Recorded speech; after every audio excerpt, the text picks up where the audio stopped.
Энэ удаагийн дугаартаа маань Lime хамтран ажиллаж байна. Бид бүгдийн мэддэг Lime application маань шинжлэгдэж Монголд ашиглах дататай болсон байна. Тэгээд хүн бүрд 72 ГБ-ийн үнэгүй дата бэлэглэж байна. Яг одоо энэхүү QR кодыг уншуулад датагаа аваарай. Дугаар харгалзахгүй хүн бүр ашиглаж болно шүү. Хэрв та бүр яг эд зам төгжирдэг цагаар Яармагаас талбай руу 10 минутанд харьж чаддаг бол яах вэ? Яаж вэ гэж үү? Мэдээж таксигаар шүү дээ. За явцгаанд манайхаа өнөөдрийн дугаараараа та хэдтэй нэгэн супер киног ярьж өгөхөөр бэлтлээ. Энэ бол тэртех 1998 онд гарч байсан Франц кино болох Такси билээ. Бидний мэдих 5 дахь махбод ба Алуурчин Леон зэрэг киноны найруулагч Люк Бессоны найруулсан Такси имэх киног үзээгүй монгол хүн баг байхгүй хаа. Ер нь 2000-ад оны хүүхдүүдийн бас хамгийн дурсамжтай кинонуудын нэг шүү дээ. Францын Fast and Furious гэж хэлж болохоор таксийн тухайн цаг үедээ гарахтаа тунд ажгүй амжилтыг үзүүлж чихэн алаад өгсөн бөгөөд 2004 онд Америкчууд хүртэл өөрсдөө хөлбөрийг хийсэн боловч тэр нь жаахан яваагүй. Такси кино маань үндсэндээ 4 ангитай бөгөөд хэрэг та хэд маань өнөөдрийн бичлэгээ үзэхдээ лайк болон subscribe сайн дараад байвал бид дараагийн ангийг урагтлаар бодолцож үзнэ. Харин 5-ыг нь оруулахгүй гэдгээ эртэн хэлчихье. Одоо ингэж кинонд орцгоё.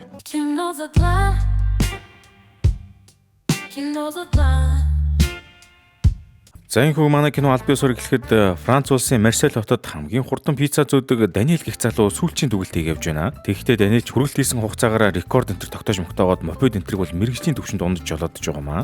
Ийм хүү орой болоход Даниэлийн ажилтдаг пиццаны эзэн ч манай үнд үнэн тасарсан үдэлтийн хүчлэг зохион байгуулж өгөн бага мотоциклтэй хүмүүсийн хурган Прад энтер болж голдон Даниэлч найз зөвхөн Лилитигээ зогсож байлаа шүү. Айхтар нэр төртэй залуу юм гэж. За тэгтэл нэх худалгүй бага мотоцикл яваад байна гэсэн гомдлын дагуу 2 цагта хүрээд ирэхэд Даниэлч Лилитигээ нийлж аятайхан мөрөөд өөрийнхөө амьдрдаг гаражинд оронгуудаа Лилитэ яг гол ажилдаа орох гэж өглөөний 6 цаг болцсон байв. Тэгтэж одоо Даниэл Лилит ингэж хэлж байгаа юм. Өө Лили өглөөний 6 цаг болчихжээ. Би одоо дараагийн ажил төрлөө бодохгүй болохгүй гэтгэлээ шүү. Мэдээч хүнийг нь сонсоод Лилич бүүн гайхалуулаад юун ажил өнөөдөр чи хагас юм биз дээ энтер асуугаад Даниэл төмс арилчаад өө би энийг бүр хэдэн сарын турш хүлээсэн юм аа энтер гэтгэлээ шүү. Барилдаанаас чухал ямар ажил байдаг юм бол доо. За ийхүү үүний араас үзэг зөвлөгтөд Даниэлч мөн төрийн байгууллага дээр ажил үүсгэх гээд ирсэн байж байгаа. Нэрэл барилдаанаас чухал ажил юм байна л да. Даниэл мэн сүүлийн 6 сарын турш Сувдан цагаан такситай болчих гэж чүмгүү тундартал үтсэн бөгөөд эцэст нэг хангалттай мөнгө олонгуудаа машина босгоод одоо хотын захиргаанаас таксинд явах зөвшөөрөл авах үлдсэн байгаа нэнэжээ. Ингээд Даниэлч нөгөө төрийн байгууллага дээр ирээд ойчроо автал урд нь 200 үнч байх шиг хаа газарч бас адилхан юм дөө.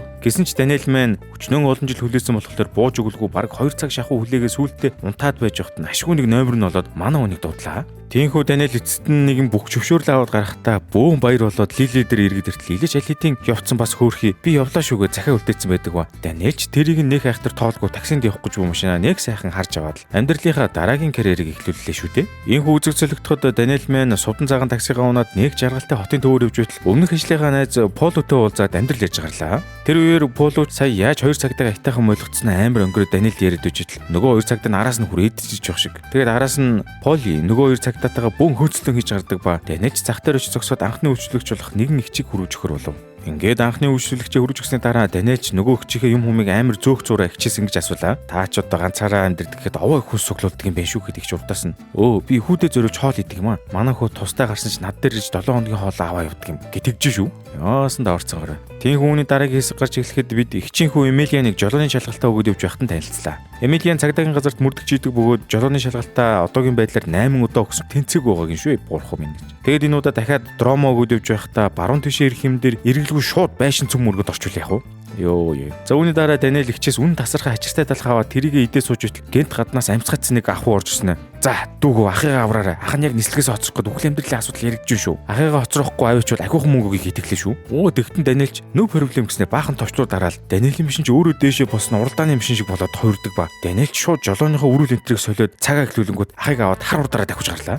Манад нэр ийм такси байдаг ч болоосэй. Ингээд Даниэлч таксигаа уралдааны машины гурван дээр тавингуудаа Марсель хотыг чинь хөндлөн гол бараг 240 км цагийн уртаа явдаг ба нөгөө ахууч амар хурлаад гэсэн чинь хөөс баас нь гоожоо жаахан эвгүй боллоо шүү. Аргагүй шүү дээ. Зам дээр хур дэмжиж зогсож байгаа цагдаа нарын хур дэмжих чиг эвдэртэл нь явж байгаа гэхээр бараг нисээд байгаа юм шиг. Тэгсээр Даниэлч ахыг нисэх рүү ердөө 14 минутанд хүргээд өгдөг ба амин аврагц ахууч буунгуудаа нэг сайхан бөөлж аваад нислэгтээ орж байгаа юм. Сүнс сүлдэн зайлчааг байгаасаа үлээ. За энэ үеэр шалгалтандаа дахиад л унсан Эмилианч ажил дээр Эмерод уралдааны машинтай тоглоом сууж итэл ажлынх нь краш Петро ороод ирлээ. Тэгсэн Эмилианч Петрийг харчаа шууд гацаж мацаад амтан болдог бөгөөд Петрач одоо сайндаа биш Эмилианы өрөндөх дотоод холбоог асаах гэж орж ирсэн юм байна л та. За тэгж Петрач Эмилианы дотоод холбоог дараад асуудал Эмилианы дарга Жиберч одоо ингэж байгаа. Хөөш мөн овшоо наад юм хүмүүс нэгээч гэд Эмилинийг барьж идэнгээ алдваа. Алуулахын тутаж тэ Эмили минь. За үүний араас үзэг зөлөгтөхөд Эмилиэнч бус цагдаа нартайгаа хамт Жибер даргийнхаа өрөөнд явж ороод өнөөдөр явагдах гэж буй цагдаагийн тусгай ажиллагааны талаар мэдээлэл аваа. Сүүлийн хэдэн сарын турш Германы Мерседес-Бенцийн нөхдүүд Голланд, Бельги, Итали улсуудын банкуудыг удаа дараалан дээрэмдэж хаяад одоо Франц улсад ирсэн юм байна л да. Тэг зураа Жиберч нэмээд би тэр муусан германчуудыг тагж нутагтаа оруулж ирэхгүй. Манай өвөө дайнд германчуудтай байлж явахдаа нуувчин дотор гүсэн. Тийм болохоор надад энэ асуудал хувийн шин чанартай. Өнөөдрийн хийх гэж буй ажиллагааг би наж могоо гэж нэрлэлсэн. Бид яг л наж могоо шиг олз руугаа сэмэрхэн гэтээ тэднийг барьж авна. Тэгээд бүр амар сенсацтай юм ярьж гарлаа. Ингээд Жиберийн араас Петрач мэдээлэл өгч нэг машинд 3 хүн суун. Манайхнаас нэг нь бас тэргийнхнээс нэг нь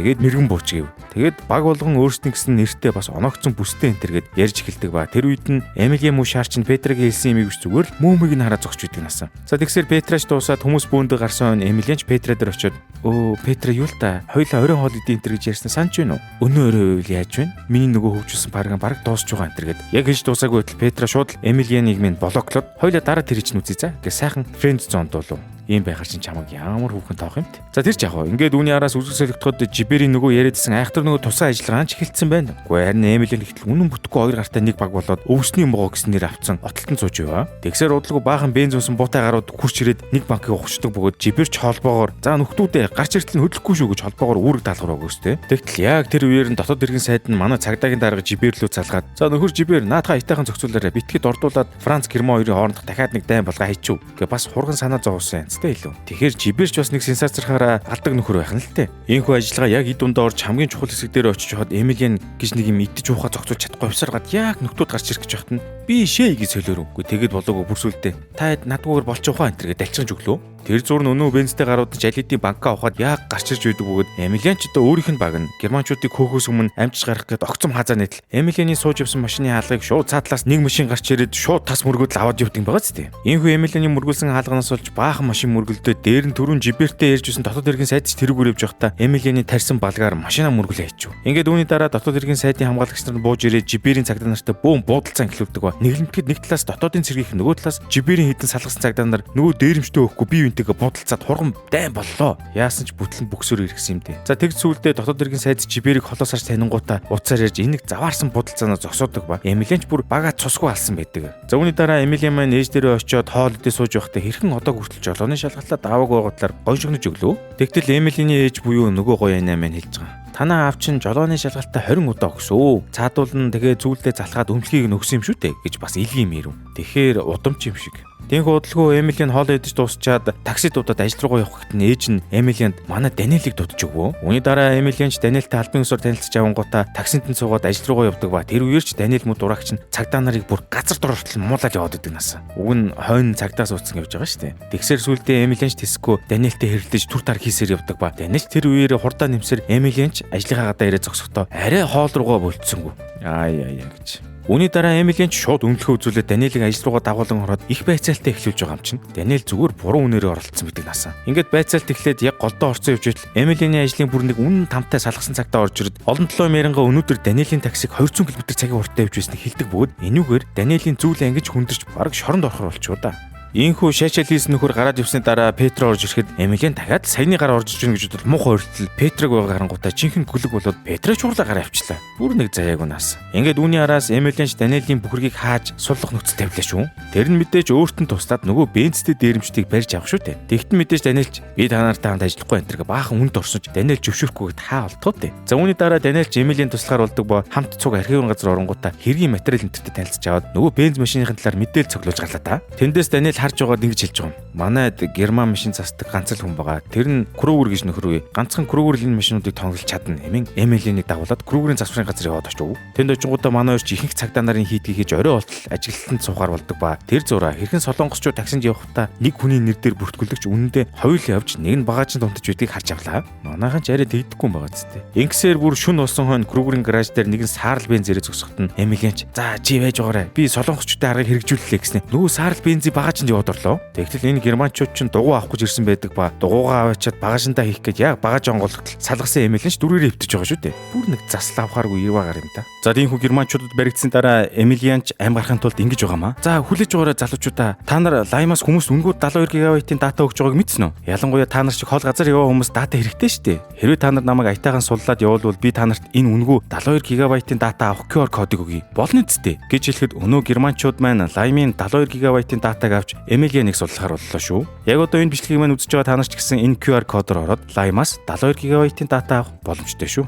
Иймхүү германчуудад баахан Лаймын дата өгсөний дараагаар Эмилиан ч сайхан хогийн сав руу жихүүлж авсан ч ямар ч нэг барих сэжүүртэй болсондоо бас хөөрхөн баярлаад жоо шиг. За түүний дараа Даниэлж гэртээ иргэн эртэл Лили ирсэн хөвтөж үтг шүү. Уг нь тэр өөрөө манай хоёр чинь нөгөө ажлаа амжуулахаар төлөвлөж байсан ч Даниэл Лилитэй биш Эмилиантэй шүнжин явсан тул Лили бүр бөөн ууруулаад Даниэлийг хогдор шидсэн архины шишиг хаяад гарлаа та залвил. Ингээд маргааш өдөр нь болоход Эмилиан ч Даниэлийг дагуулад нөгөө Крюгерийн гараж дээр яваад очиход нөхдөө шууд Эмилианыг харангуйтаа үгийн зүрхөг буудаад эхэлдэг ба. Эмилиан зөрүүж буудаж байна гэд шаал дээшээ долор баахан хий бууцаргаад бүгдийг нь алдаад явуулчих. Түүний дараа манай хоёр ахин яг аргаа болохгүй Эмилианыг очиж сууж байтал Эмилианы ээж цай тавьчид Даниэлийг дагуулаад гэс эмийн сан орох гэж дагуулад гарваа. Тэгтэл яг тэр үед нь байлдаантай кино үзэж байсан Эмилиан кинон дээр нөхдүүд эсрэг талаа байрш тогтоогчоор олж байгааг харангуйтаа тэр санааг нь германчууд дээр хэрэглэн барьж авахар гүгээд гарахтай гал дээр тавьсан цайгаа унтрааж хаяагүйгээс болоод гэрээ шатгаа хийчваа. Сүүлдээ бүр Эмилиэнд хэлэгч үг олдохгүй юм да. Ийхүү гэрээ шатаан байж ажил дээр очсны дараагаар Эмилиан жибээр сая болсон санаагаа хэлээд бөөндөө хэрэгжүүлэхээр болж дахин хотолтонд гарлаа. Тийхүү үүний араас үзэгсэлэгдэхэд Эмилиан ч дахин хотолтонд гараад германчуудыг яг банкаа дээрэмдэж байхад нь машин руу байрч тогтоогч буудангаа араас нь дахаар бэлдэж эхлэв. Гэхдээ эдгээр дээрэмдэх банкны байршлыг нь мэддэг гэж яагаад заавал ингэж дээрэмцэн ön яваад ордог юм бол тоо бүү.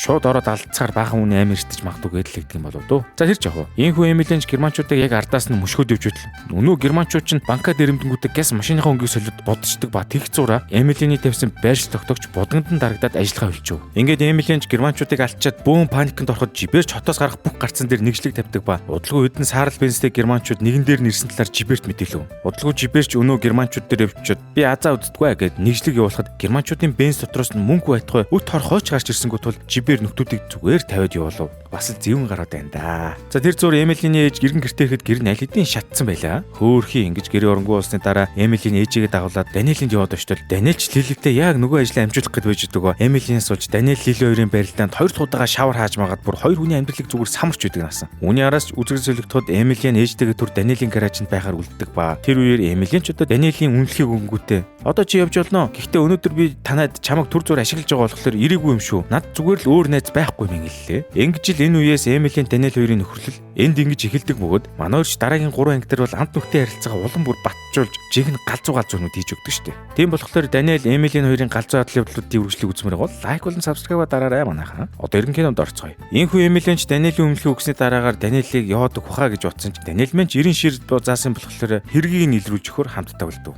За манайэр тэгээд найз өсгөл Лилитэйгээ аятайхан ярилцаж байгаад гяс 2 цаг гарах зөвшөөрөл авлаа да.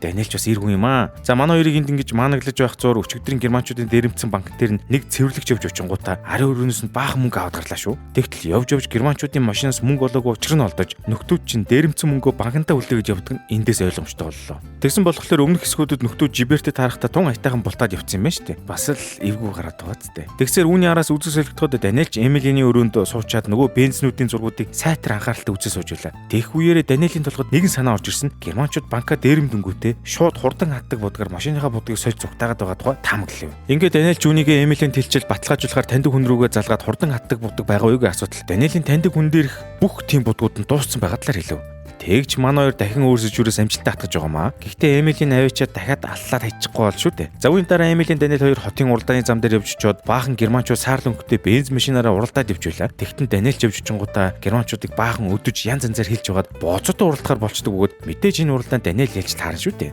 Тэгтээ энэ уралдаанд ялах нь чухал бишсэн бөгөөд Даниэл зүгээр л өөрийнхөө таамгийг баталгаажуулахыг хүссэн аж. Ингээд үүний араас Даниэл жид нарыг яг барьж авах гээд энэ талаараа Эмилийнхтэй ярихдаа цагдаа нар хязгаарч бүтггүй гэж хэлснээр өөрийнхөө хуучин ажлын пицца өргөдөг гаравтаа нийлж байгаад германчуудыг цанганд оруулахар болов. Тэгэхдээ Даниэлч пицца өргөдөг найзуудаараа Марселотын бүх гэрлэн тохиолнуудыг удирдах германчуудыг нэг газар барьж авахар болжээ. Бараг Эмилинээс дээр цагдаа юм шүү дээ. Үүний дараа ч Эмилин ажил дээр усан дөрж явах зуураа замын гэрлэн тохиог солидог түлхүүрүүдийг хулгайлж аваад ховлуулаад өжөөл Петрач дахиад ороод ирж байгаамаа. Гэхдээ Эмилин ч бас ээрч муурдгаар амтан болж өгөхөд Даниэлч Эмилинийг сумлж байгаад Петрагийн ардаас явуулт цаа тэнгэн шууд Петрагийн өрөөнд явж очиод Петраг үнсэд ачлаа. Бас л тэнэг өөр шүү. За ингээд бүх юмыг окей болгосны дараа Даниэл Эмилин хоёрч нөгөө Амлсан 2 цагаас нилээд оройтод гэртээ иртэл Лили Эмилиний ээж хоёр ч бүр шал согтуу тамхи мөх тат амар 2 гар байж байгаамаа. Үүний араас Даниэлийн барилдаан ч дахиад хойшилж Лили ч гараад явлаа та чаваас. Тэгсэр шөнө болоход манай хоёр пиа ууцсан амьдрал ярьж гардаг ба. Эмилин ч Даниэлээс чи яагаад уралдааны нисгч болоогүй юм бэ гэхэд нөгөөт нь хариулж байгаа. Манай аваас орчоод тэрэгнсдэр суусан дараагаар би хэлж чадаагүй маа.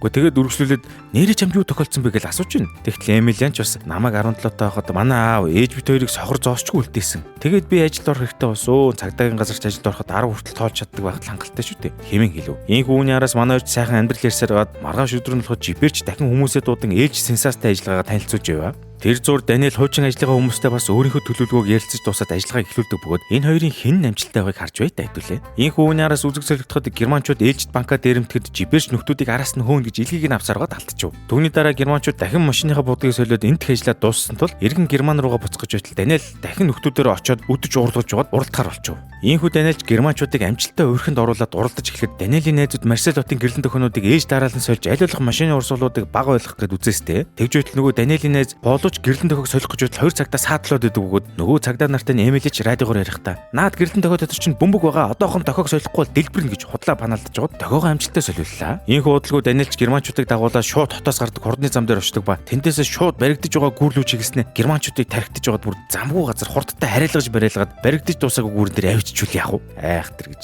Ингэж эцэст нь Даниэлийн мэрэгүү ухаанаар германчуудыг барьж авдаг ба үүний араас үзэг солигдож Даниэл Лили өрч нөгөө утгатлүүлсэн барилдаанаа Даниэлийг медалаар шагнуулж явах үер хийлээ шүү дээ. Бүр нөгөө нэг ордон дотор шүү дээ. Атар талах байна гэж. Ийхүү киноны төгсгөл Даниэл Эмилийн хорч хоёулаа сайхан медаль авч Петрач Эмилианд овоо ханд өглөө шүү. Харин Даниэлийн хувьд болохоор Марселотын цагдаагийн газрын комиссарын хүсэлтийн дагуу цагдаагийн байгууллагыг арай өөр аргаар сурталчлахаар цагдаагийн газрын нэрийн өмнөөс уралдахаар болцсон байваа. Гэхдээ ядаж л мөрөөдлөө билүүж байгаа юм шүү дээ. Гэсэн ч Даниэл мэн цагдаагийн газрын нэрийн өмнөөс уралдана гэхээр жаахан балаа санагдаад байдаг ба. Манайч баахан үгж дууснаар супер такситэй киноны маань эхний анги төгсөж байгаа юм да. Яа, бас л галзуу кино байгаа зү. Ингээд та бүхэнд манай ажил таалагдсан бол лайк болон subscribe дараарай. Дараагийн дугаар том утгагүй болцъё.